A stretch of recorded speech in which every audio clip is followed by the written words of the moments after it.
They're breaking through, sir. Diverting deck power to shield jets. Hold on, Wet!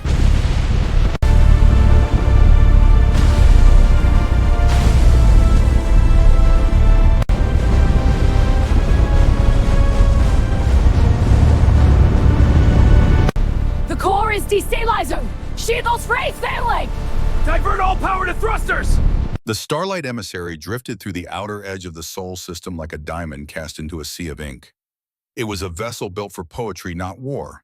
Its hull was a tapestry of luminescent alloys glowing with the gentle, pulsing light of the Galactic Concordat. For 3,000 years, ships just like this one had sailed into the unknown, bringing the light of civilization to the young, the frightened, and the primitive. Ambassador Zalara stood on the primary observation deck, her hands clasped comfortably behind her back. She was old even by the generous standards of her species, and her eyes had witnessed the initiation of a dozen worlds. It was always the same. A young race discovers the secret of faster-than-light travel. They stumble out into the dark, terrified and alone. And then the Concordat arrives. A benevolent parent extending a hand to a stumbling child. She looked at the holographic projection of the third planet, blue swirling with white clouds. Beautiful, fragile. Beside her attaché, Kalen tapped the surface of his datapad. He was young, his scales still bright with the arrogance of untested academia.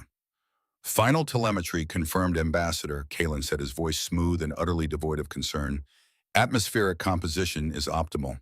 Technological signatures remain consistent with a baseline Tier 3 civilization. They achieved primitive FTL half a century ago.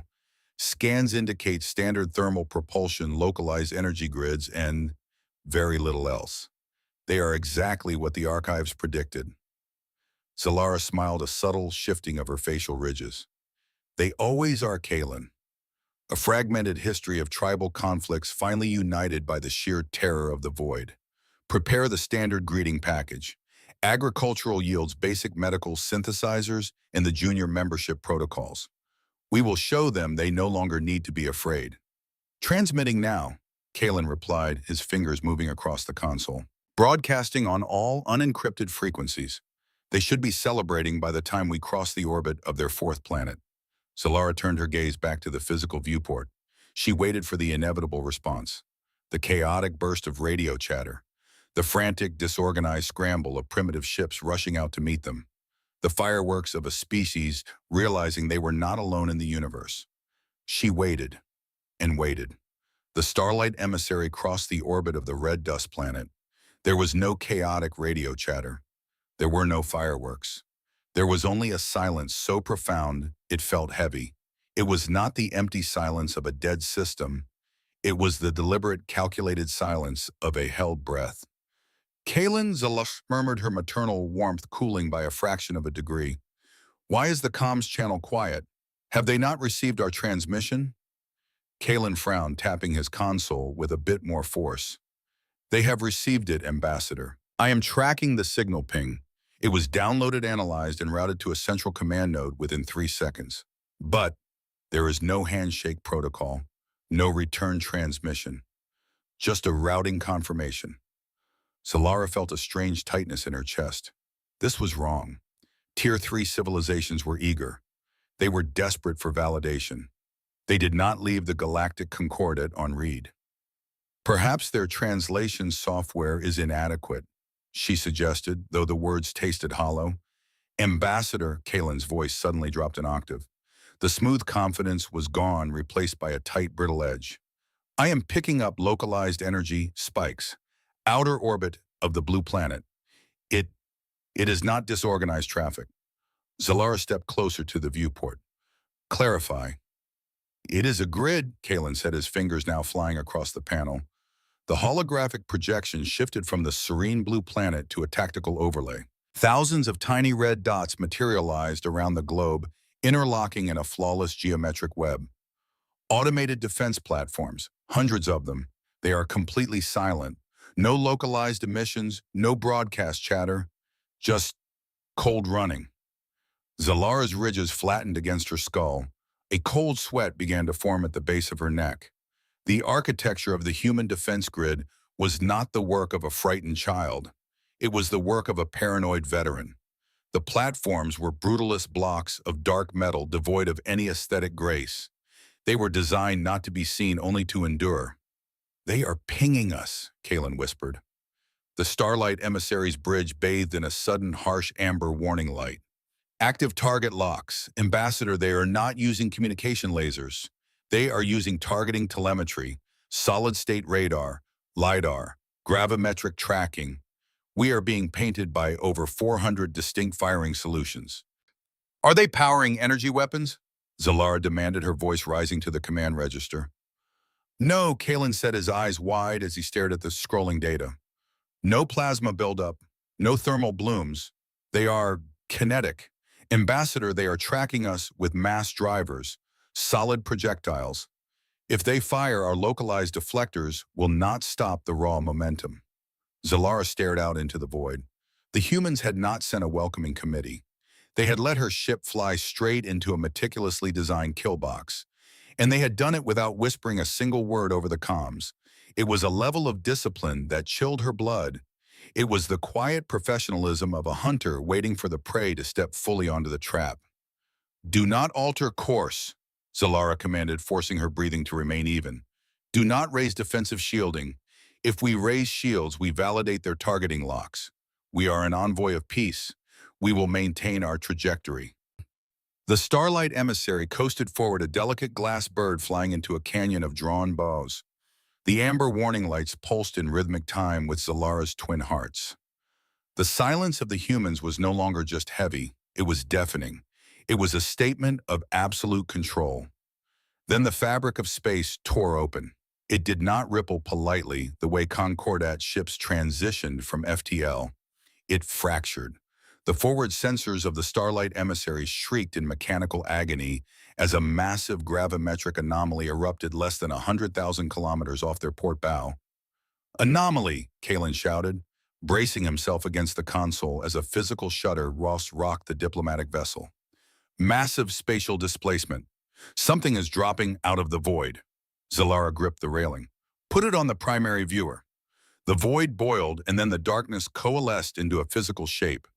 Zalara's breath left her lungs in a sharp, painful hiss. She had spent 400 years traveling the stars. She had seen the grand dreadnoughts of the Concordat's peacekeepers, sleek vessels of shining white armor and glowing plasma arrays. This was not that. The ship that slid out of the FTL wake was a Leviathan. It eclipsed the stars behind it, a jagged, brutalist mountain of black iron and reinforced tungsten. It was not designed to glide through space. It was designed to ram its way through it. The Concordat data archives stated human ships maxed out at a few hundred meters. The vessel hovering before them was 12 kilometers long. It had no elegant curves, no glowing insignias of peace. Its hull was scarred, pitted with the micrometeorite impacts of deep space wearing its damage like medals on a veteran's chest. Along its flanks, Zalara could see the massive recessed barrels of electromagnetic railguns.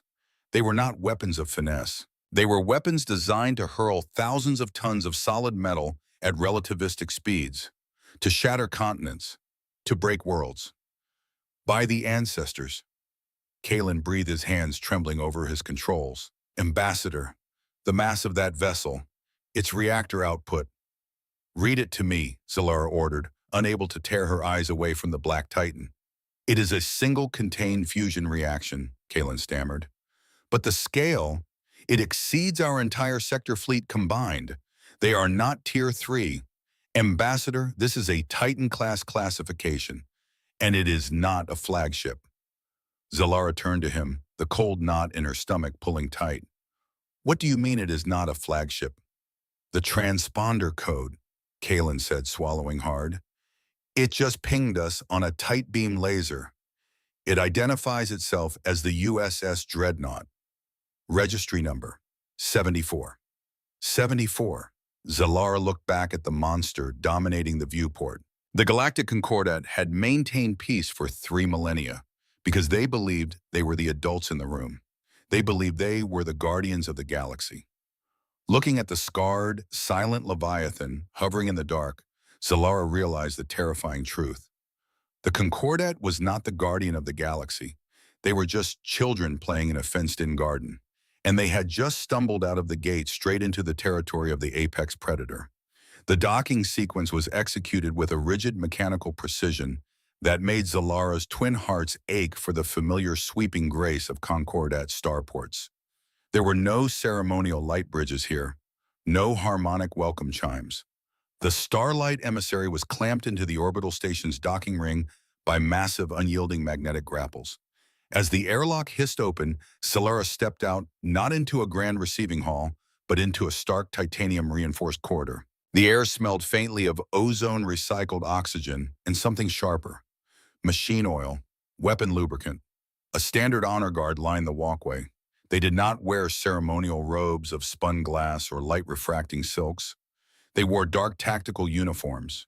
Their posture was identical, their breathing synchronized. They held kinetic rifles resting at precise angles against their chests. They did not look at her with awe. Their eyes tracked her with the cold, calculating assessment of sentries verifying a target's threat level. "This is not a diplomatic station." Kalen whispered, his voice tight, his scales pale. "Ambassador, the structural density. These walls are layered with radiation shielding and spall liners. This is a fortress." "Maintain your composure, Kalen," Zalara murmured, though her own hands were trembling slightly beneath the folds of her diplomatic robes. "We are the Concordat. We bring the light." But the light felt very dim in this iron hallway. At the end of the corridor, two humans waited. They did not bow. They did not offer the open palm gesture of submission expected of a newly discovered Tier 3 species. The woman in the center wore a tailored charcoal gray suit. Her face was lined with the quiet exhaustion of command, but her posture was unyielding. Beside her stood a man in a dark naval uniform. His chest bore no ribbons of participation, only 3 small tarnished metal stars. His hair was iron gray, close-cropped. His eyes were the color of a winter ocean, calm and entirely unforgiving. "Ambassador Zalara," the woman spoke. Her voice was translated seamlessly through Zalara's neural implant, capturing the smooth, flat cadence of a seasoned executive. "I am Secretary General Sterling. This is Fleet Admiral Thorne. Welcome to Earth. We appreciate your journey." "Secretary General, Admiral," Zalara replied, forcing her tone into the warm maternal register she had used 100 times before. She extended 2 of her forearms in a gesture of embrace. "The Galactic Concordat extends its peace. You are no longer alone in the dark. We have come to offer you our protection, our wisdom, and a place among the civilized stars." Sterling did not step forward into the embrace. She offered a brief, polite nod. "We are grateful for the offer of dialogue, Ambassador Bohr. Please, the briefing room is this way." The briefing room was as utilitarian as the hallway. A heavy, matte black table, subdued lighting, no windows. Zalara took her seat, Kalen standing rigid behind her. "Secretary General." Zalara began projecting the holographic displays of the Concordat's glittering core worlds onto the center of the table. "I know this is overwhelming, but I assure you the galaxy is a safe harbor under our watch. We offer humanity junior membership. Within a century under our guidance, your technology will transcend these primitive kinetic drives. You will learn the art of energy shielding of plasma-based propulsion. You will be protected." Sterling looked at the holographic utopias. Her expression did not change. "And in exchange for this protection, Ambassador, compliance with Concordat demilitarization protocols." Kalen interjected, his voice carrying the haughty edge of a scholar lecturing a slow student. "Your current defensive posture is highly irregular. The vessel outside the USS Dreadnought is a violation of standard Tier 3 developmental parameters. To integrate, you must dismantle such aggressive, inefficient architecture." Admiral Thorne leaned forward. The movement was slow, deliberate, like a heavy vault door swinging shut. "Inefficient?" Thorne asked. His voice was quiet, yet it commanded the absolute gravity of the room. Kalen lifted his chin. "Yes, Admiral. You rely on mass drivers, solid projectiles, chemical and localized fusion engines. It is a brute force approach. You throw rocks. In a modern galactic theater, energy is absolute. Lasers and plasma render physical armor obsolete. Your ships are massive, slow, and mathematically obsolete." Thorne did not look angry. He looked tired. "Atash," Thorne said, his voice lowering to a raspy whisper. 80 years ago, we didn't know you existed, but we learned that the universe was not empty, and we learned it the hard way. Thorne tapped a single key on the console embedded in the table. The glittering holographic utopias of the Concordat vanished. The room plunged into darkness. A new recording flickered to life. It was not a pristine diplomatic presentation. It was raw, unedited combat telemetry, corrupted with static and the screaming interference of heavy radiation. Solara gasped. The space above a red, dusty planet was choked with metal. But it was not human metal. It was a swarm. Thousands of angular shifting vessels clicking and moving with the terrifying synchronization of an insect hive. They had no exhaust ports. They possessed no crew compartments. They were pure, self-replicating machine intelligence. The Scourge, Thorne's voice echoed in the dark room narrating the apocalypse. A dormant extermination fleet. We woke them up by accident when we pushed past our asteroid belt. They didn't want our resources. They didn't want our territory. They just wanted us gone. On the hologram, a primitive human defense fleet ships a fraction of the size of the dreadnought outside moved to intercept. We tried to talk, Sterling said quietly. We broadcasted prime numbers, mathematical constants, music pleas for mercy. They responded by glassing our outer colonies. The hologram showed the human ships firing, primitive lasers, thermal bursts. The machine swarm absorbed the energy effortlessly. Their hulls shimmered, drinking the heat, converting it and reflecting it back. In seconds, the human fleet was reduced to floating slag. The machines did not even break formation. Your data is correct, Attaché, Thorne said, his eyes reflecting the holographic fire.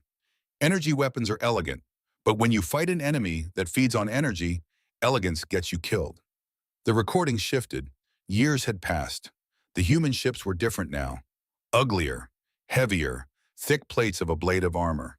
We lost 3 billion people in the first 2 years. Thorne continued, his voice devoid of self-pity, stating facts like a ledger of the dead. We didn't have a galactic concordat to save us. We had a choice, go extinct or adapt. The hologram zoomed in on a massive engagement over Earth's moon. The human ships were not using lasers anymore. We realize, Thorne said, that you cannot absorb momentum. A human cruiser battered and burning aligned its prow with a massive scourge harvester. The cruiser's central spine glowed with terrifying electromagnetic force. A railgun fired. It wasn't a beam of light. It was a physical event. A massive slug of depleted uranium accelerated to a fraction of the speed of light. The kinetic energy was catastrophic. The hologram flared white as the slug struck the machine ship. There was no shield flare. There was no absorption. The sheer physical mass of the projectile shattered the machine's energy grid instantly, tearing through the hull and ripping the harvester into a million dead spinning fragments. We didn't beat them with light, Thorne whispered. We beat them with physics. We traded space for time. We lured them deep into our gravity wells, into kill zones we spent a decade building. We employed defense in depth. We bled them for every inch of vacuum. And when they finally reached our home, we crushed them. The hologram faded. The room lights slowly returned. Solara sat frozen, her breath caught in her throat. The narrative in her mind, the story of the young, frightened species needing a parent, was completely annihilated. She looked at the Secretary General. She looked at the Admiral. They were not children. They were survivors of a crucible so hot it would have melted the core worlds of the Concordat into ash. You survived an alpha-level extinction event. Solara breathed, her voice shaking. Without support, without advanced shielding. We survived because we had to, Sterling said, folding her hands neatly on the table. And we learned a very valuable lesson about the nature of the dark, which brings us to your offer of junior membership, Ambassador. Sterling met Zalara's eyes. The human's gaze was polite, professional, and utterly unyielding. We decline. The words hung in the sterile air of the briefing room. Solara felt a cold numbness spread from the base of her cranial ridges, down through her spine. In 3,000 years of Concordat history, no civilization had ever refused the offer of integration. It was not a matter of politics, it was a matter of survival. Kalen was the first to break the silence. He slammed his hand flat against the matte black table. You do not understand your position. Kalen snapped, his youthful composure shattering into indignation. You fought a localized remnant of an ancient swarm. You survived by the skin of your teeth. But out there in the deep dark, there are threats you cannot fathom. You are a single system. You are isolated. Without our shield network, without our early warning arrays, you will be annihilated when the next wave comes. Admiral Thorne did not flinch at the outburst. He merely looked at the young attaché with the patient, weary gaze of an old dog watching a puppy bark at a thunderstorm. "We are not isolated, attaché," Thorne said, his voice a low rumble that vibrated in Zalara's chest.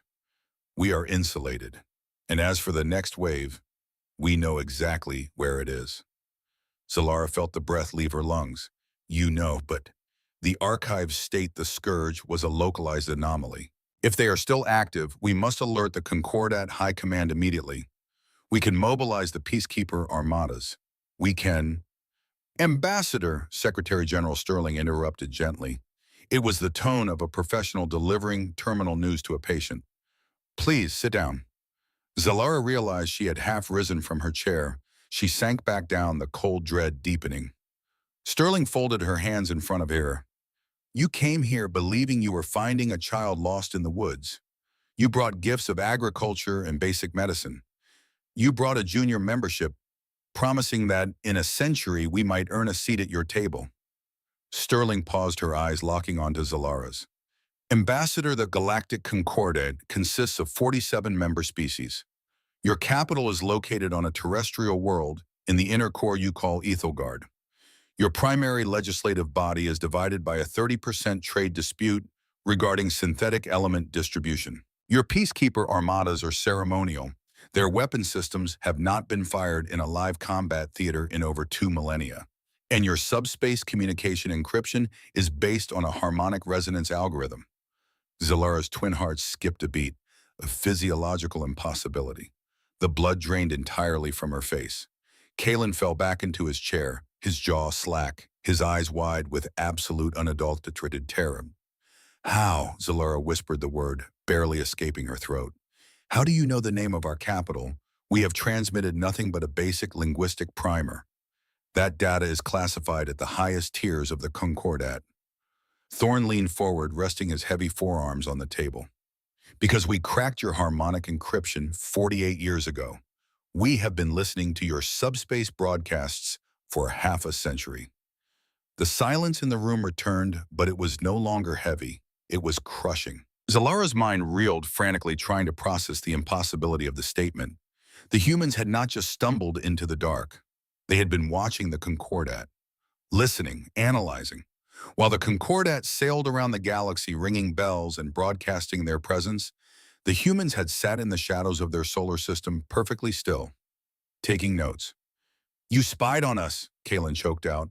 "For decades, you knew we existed and you said nothing. You were walking through a jungle with a flashlight and a bullhorn," Thorne said, his voice hardening into cold steel. "You didn't know there were predators in the brush. We did. If we had answered your broadcasts, if we had shaken your hands 50 years ago, we would have drawn the Scourge right to your front door." Sterling nodded slowly. "We watched you build your utopias, Ambassador. We listened to your debates, your poetry, your philosophy. It is beautiful, truly, but you are soft. You have forgotten that the universe is not a garden. It is a trench, and it is full of things that want to eat you." Zalara looked at the holographic console, then back at the Admiral. The pieces were finally falling into place. The horrific scale of the USS Dreadnought, the 12 kilometers of armor, the massive kinetic railguns. "The Dreadnought," Zalara whispered, the realization hitting her like a physical blow. "You didn't build it to fight us." "Good God, no," Thorne said softly. "Why would we fight you? You're peaceful. You're artists and diplomats. We built the Titan-class ships because we listened to your military briefings. We saw your defensive grids. We realized that if the Scourge ever found the Concordat, your people would be exterminated in 6 weeks." Thorne looked away, staring at the blank wall as if seeing the ghosts of his own past. "We wouldn't let that happen. Not to anyone, not again. So we spent 50 years turning our system into a fortress. We built a navy that didn't need shields because it had enough armor to take a hit and keep fighting. We waited for you to find us, because we knew eventually you would bring something back with you." Before Zalara could process the horrifying implication of his last sentence, The briefing room was bathed in a violent strobing red light. A klaxon screamed a brutal mechanical wail that tore through the air. It was not a melodic concordat warning chime. It was a sound designed to trigger primal adrenaline. Thorne was on his feet in a fraction of a second, his posture instantly transforming from a weary diplomat to an apex predator. He tapped his earpiece. Report. The voice that came back over the room's speakers was clipped, professional, entirely devoid of panic. Admiral, deep space telemetry confirms a spatial rupture. Vector is trailing the Concordat vessel's subspace wake. It's a tracking hunter. Scourge signature confirmed. Designation, Hive Cruiser. Kalen screamed, scrambling backward out of his chair. They followed us. The anomaly we didn't mask our FTL wake. Zalara felt her legs give out. She gripped the edge of the table to stay upright. She had led them here. In her arrogance, in her desperate need to play the savior, she had led the machine swarm right to the doorstep of the only species that had ever beaten them. Our ship, Zalara gasped, looking at Sterling. The emissary. Our crew is still aboard. The hull is unarmored. If the Scourge fires. Thorne did not look at her. He was already looking at a tactical display that had materialized in the air above the table. Tactical. Thorne barked into his comms. Bin up the dreadnought. Disengage orbital tethers. Bring magnetic accelerators to combat yield. Aye, Admiral, the voice crackled back. Tethers dropping. Reactor at 100%. Firing solutions calculating. Thorne finally looked down at Zalara. There was no anger in his eyes. There was no resentment. There was only the absolute chilling calm of a man who had done this 1,000 times before. Secretary General, get our guest to the deep bunker, Thorne ordered, straightening his uniform jacket. Ambassador, do not worry about your crew. We hold the line. He turned and walked toward the blast doors. Admiral, Zalara cried out, her voice breaking. Your weapons? It's a Hive cruiser. You cannot fight it alone. Thorne paused at the door. He looked back over his shoulder. We are not fighting alone, Ambassador, Thorne said quietly. We have the element of physics on our side. Class is in session. The heavy steel doors slammed shut behind him. The descent into the command bunker was a blur of reinforced concrete and amber lighting. Zalara's legs moved on autopilot, her mind still trapped in the orbital space above them. She had brought death to this sanctuary. The bunker was not a panic room.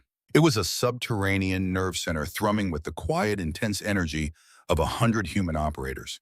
Giant tactical screens bathed the room in a cold blue light. No one was shouting. No one was running.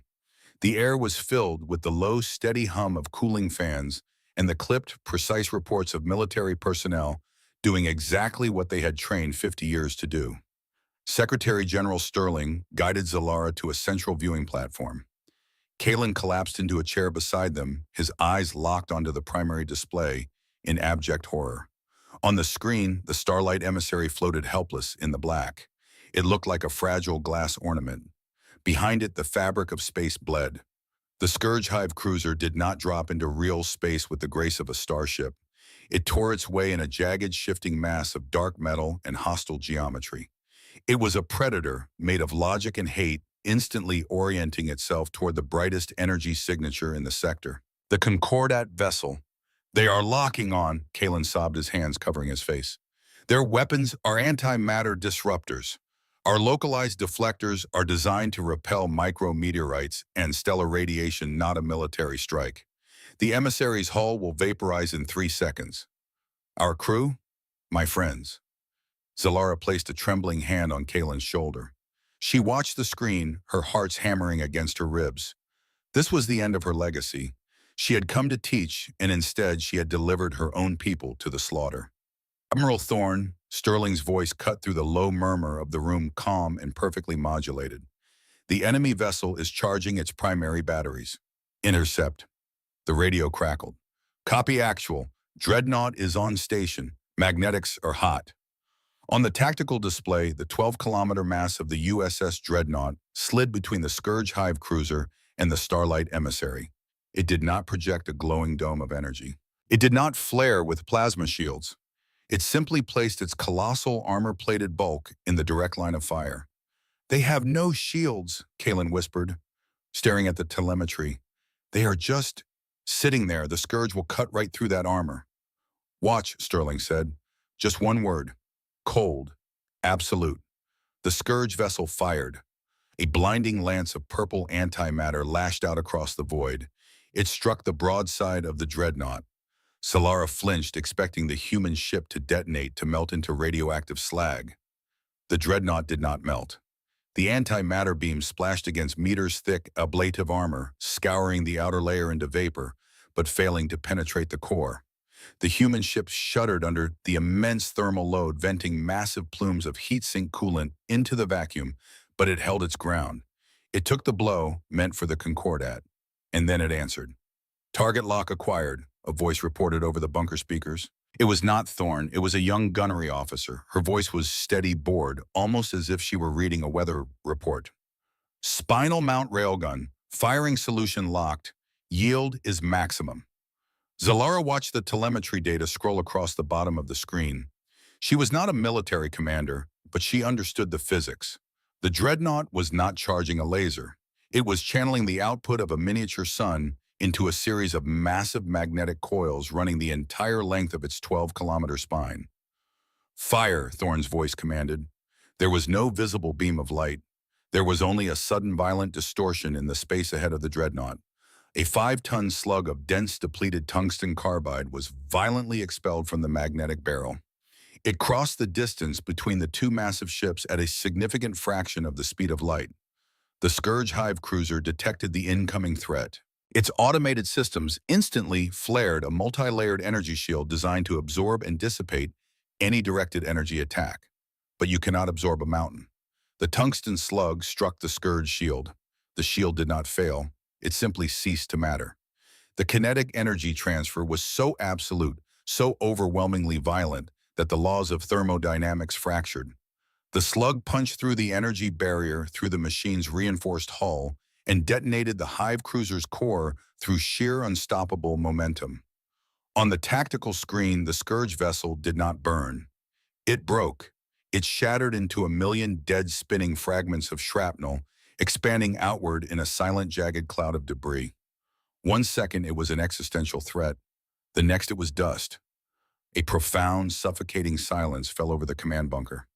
Solara stopped breathing. She stared at the screen, her mind entirely incapable of processing the brutality, the efficiency, the absolute finality of what she had just witnessed. A threat that had haunted the edges of Concordat space for millennia, a nightmare of machine intelligence, had been swatted out of the sky by a piece of metal moving very, very fast. There was no cheering in the bunker. There were no shouts of victory. The human operators simply returned to their consoles. The low hum of the cooling fans was the only sound. Target neutralized, the young gunnery officer reported over the comms. Her voice had not changed an octave. Primary batteries cooling, hull integrity at 96%. Copy that, gunnery, Thorne replied. Helm, bring us around the debris field. Tactical, deploy the combat search and rescue wings. The Concordat vessel took some secondary radiation from that blast. I want our engineers boarding their ship to stabilize their life support within 5 mics. Aye, Admiral. CSAR, wings launching now. Solara slowly turned her head to look at Secretary General Sterling. The human woman was already looking at her, her face reflecting the pale blue light of the tactical screens. There was no arrogance in Sterling's eyes. There was no boastful pride. There was only the weary responsibility of a species that had long ago accepted the terrible burdens of the dark. They are not cheering, Solara whispered, her voice trembling. You just destroyed a Hive cruiser with a single strike. Your people, they are not celebrating. We do not celebrate war, Ambassador, Sterling said quietly. We just finish it. Kalen was weeping silently into his hands, the tears dropping onto the cold concrete floor. They were tears of shock, of terror, but mostly of profound relief. Solara looked back at the screen. Tiny human fighter craft were swarming around the fragile, beautiful hull of the Starlight emissary, projecting localized magnetic shields to protect the Concordat crew from the radioactive debris.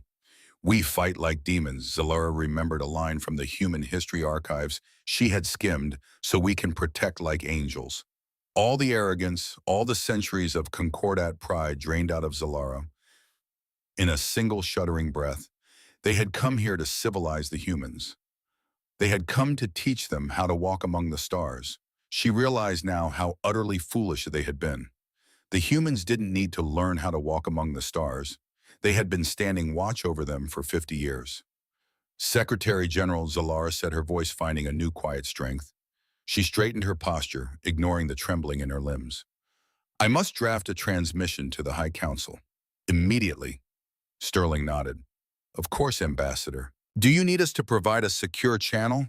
No, Zalara said, stepping away from the viewing platform. She looked at the humans working at their stations.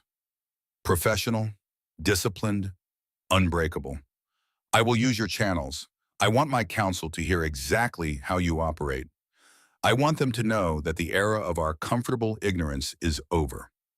She paused, looking up at the massive tactical display at the USS Dreadnought, holding its silent armored vigil in the void. We came to offer you a place in our garden, Zalara said softly. But the galaxy is a trench, and if the Council possesses even a fraction of the wisdom they claim, they will beg you to man the wall. The repairs to the Starlight Emissary took exactly 4 hours and 12 minutes. There was no negotiation regarding the cost. There was no bureaucratic delay. Human engineering teams simply boarded the crippled diplomatic vessel in heavy lead-lined environmental suits. They did not speak. They did not gawk at the Concordat's luminescent architecture. They worked with the practiced, grim efficiency of medics triaging a wounded soldier. They welded plates of thick, ugly, cold-rolled steel over the ruptured energy conduits. They bypassed the delicate Concordat environmental scrubbers with brutal functional mechanical filters. It ruined the aesthetic symmetry of the emissary's grand hallways. For the first time in his life, Attaché Kalen did not complain about aesthetics. He stood in the corridor, his scales pale, and bowed his head in deep, silent reverence every time a human engineer walked past. Zalara stood in the repaired observation deck. The amber warning lights were gone, replaced by the steady utilitarian glow of human emergency generators. She looked out the viewport. The USS Dreadnought was still there. It had not moved from its defensive position. It hung in the void, a jagged mountain of scarred iron, deliberately keeping its massive bulk between the Concordat vessel and the debris field of the Scourge Hive cruiser. Behind her, the comms console chimed. A secure channel to the surface of Earth had been established. Secretary General Sterling's face appeared on the monitor. She looked exactly as she had in the bunker. Calm, professional, unshaken by the apocalypse that had just been averted. Ambassador Zalara, Sterling said, her voice clear over the patch comms, our engineers report your FTL drive is stable. You are cleared for departure whenever you are ready. We have uploaded a navigational corridor that avoids the remaining localized radiation. Zalara stepped toward the screen. She rested her 4 hands on the edge of the console, a gesture of deep, unreserved respect. Secretary General, Zalara began, her voice steady. When we first arrived, we offered you a place in the Galactic Concordat. We offered it with the arrogance of those who have never truly known the dark. I am formally withdrawing the offer of junior membership. Sterling's expression did not change. She simply waited. Instead, Zalara continued, I am transmitting a provisional treaty of absolute equality. But it comes with a plea. The Concordat has the wealth of 1,000 worlds. We have medical technologies that can extend your lifespans, agricultural systems that can turn deserts into gardens, and trade networks that span the Orion Arm. We offer all of it to humanity, freely, without restriction. And in return, Ambassador, Sterling asked quietly. Zalara looked past the screen out the viewport at the colossal black hull of the Dreadnought. In return, Zalara said, we ask that you do not leave us to face the dark alone. We ask that you teach us how to survive. We ask that humanity takes the mantle of the Concordat vanguard. Sterling looked down for a brief moment. When she looked back up, the hardened executive exterior softened just a fraction. It was a look of profound, exhausted relief. The look of a sentinel who had been standing alone in the freezing rain for 50 years, finally seeing relief approaching through the fog. When someone calls for help in the dark, Ambassador, Sterling said softly, Earth answers. You have our word. The treaty is accepted. Have a safe journey home. The transmission cut out. Zalara turned to her navigation console. Kalen was already there, his hands moving over the controls with a new quiet focus. Engage FTL drives attaché, Zalara ordered gently. Take us home. Aye, Ambassador, Kalen replied, spinning up drives, but we have an escort. Zalara looked back out the viewport. The USS Dreadnought was shifting.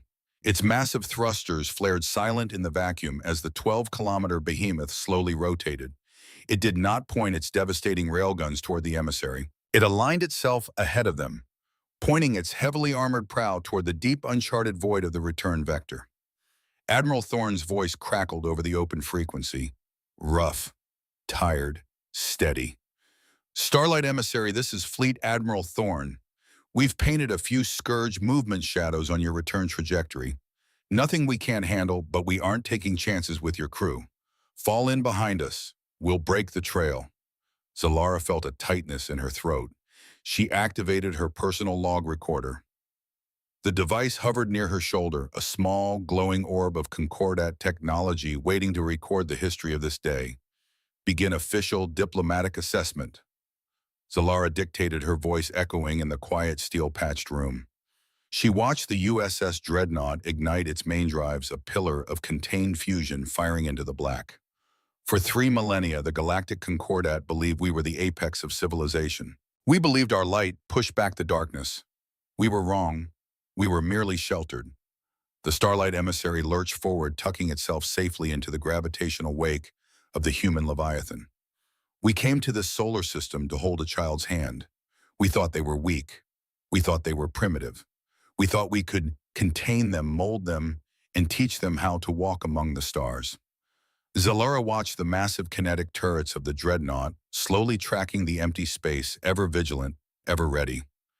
That was our greatest mistake and our greatest salvation, she whispered into the recorder. We did not find children. We found veterans. We found an entire species of sentinels standing on a wall in the freezing dark, bleeding for strangers who didn't even know they existed.